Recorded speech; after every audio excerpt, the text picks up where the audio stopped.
कहते हैं कुछ शराब कभी खत्म नहीं होते, बस सोते रहते हैं। और जब वे जागते हैं समय भी थम जाता है।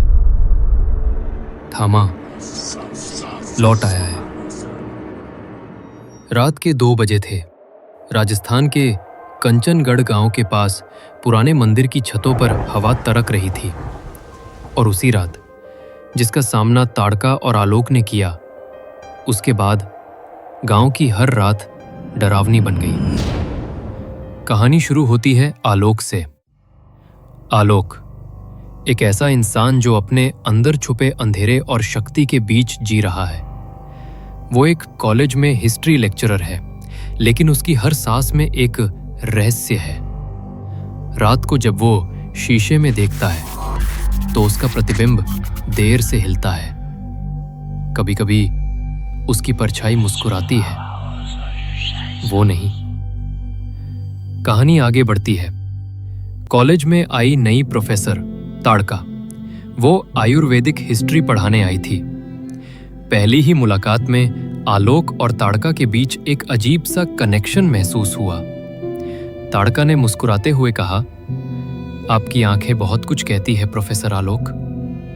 आलोक ने धीरे जवाब दिया, कभी कभी आंखें वो कह देती है जो जुबान नहीं कह पाती। दिन बीतते गए, दोस्ती गहरी हुई और फिर धीरे धीरे मोहब्बत जन्म लेने लगी। लेकिन हर रात आलोक एक सपना देखता। अंधेरे में कोई आवाज फुसफुसाती थी, थामा जाग। एक दिन ताड़का गांव के पुराने मंदिर में रिसर्च करने गई। मंदिर की दीवारों पर अजीब निशान उकेरे हुए थे और एक पुरानी मूर्ति पर लिखा था यक्षासन। ताड़का ने डरते हुए पूछा, ये यक्षासन कौन था? पुजारी ने धीमी कांपती आवाज में कहा, वो एक देवदूत था जो अमरता की चाह में राक्षस बन गया। जिसने उसे हराया वही बना थामा। उसी रात मंदिर की घंटियां अपने आप बज उठीं।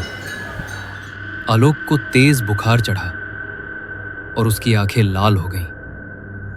ताड़का हड़बड़ाते हुए बोली, आलोक, तुम्हें क्या हो रहा है? आलोक ने धीरे टूटी हुई आवाज में कहा, वो लौट आया है और वो मुझे बुला रहा है। जंगल की रात थी। पुराना शिवलिंग अपने आप दरक रहा था। अंधेरे से यक्षासन उगता है। उसने गहरी भयंकर आवाज में कहा, मुझे हराने वाले का नाम थामा था। अब मैं उसकी ही आत्मा को अपना बनाऊंगा। आलोक दूर खड़ा था, जैसे किसी अदृश्य डोर से बंधा हो। यक्षासन ने धीरे कहा, तू मेरा उत्तराधिकारी है थामा। अब इंसान नहीं, अमर बन जा। आलोक अपने अंदर की अंधकार से लड़ रहा था। हर बार जब वो यक्षासन की शक्ति रोकने की कोशिश करता, उसका शरीर काला पड़ जाता। ताड़का उसके पास खड़ी थी, लेकिन डर भी साफ झलक रहा था। ताड़का ने कांपती आवाज में कहा, मैं तुम्हें खोना नहीं चाहती। आलोक ने धीरे दृढ़ स्वर में जवाब दिया, अगर मैं खुद को नहीं रोक पाया तो सबसे पहले तुम्हें ही खत्म कर दूंगा।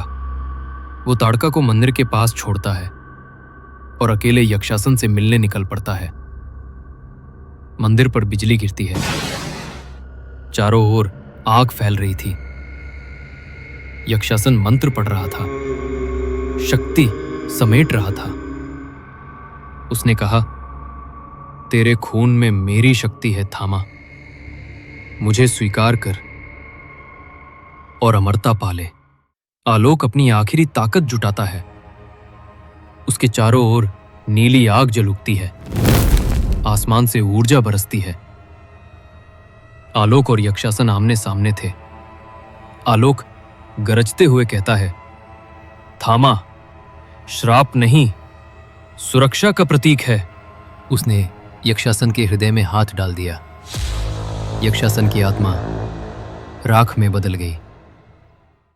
सुबह की रोशनी आई। गांव शांत था।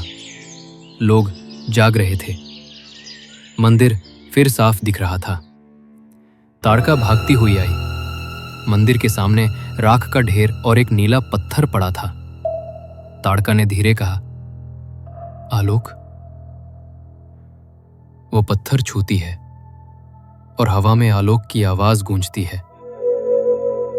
जब तक अंधेरा रहेगा, थामा रहेगा। कुछ युद्ध जीतकर भी कई बार हार जाती हैं, लेकिन थामा ने यक्षासन को मिटा दिया और उसकी आत्मा हर उस इंसान में रहती है जो अपने डर से लड़ता है। थामा कभी नहीं मरता। कुछ कहानियां कभी खत्म नहीं होती। थामा सिर्फ एक नाम नहीं, वो एक शक्ति है जो हर उस इंसान में है जो अपने डर से लड़ता है। अगर आप भी अपने डर से लड़ते हैं तो ये कहानी आपकी भी है।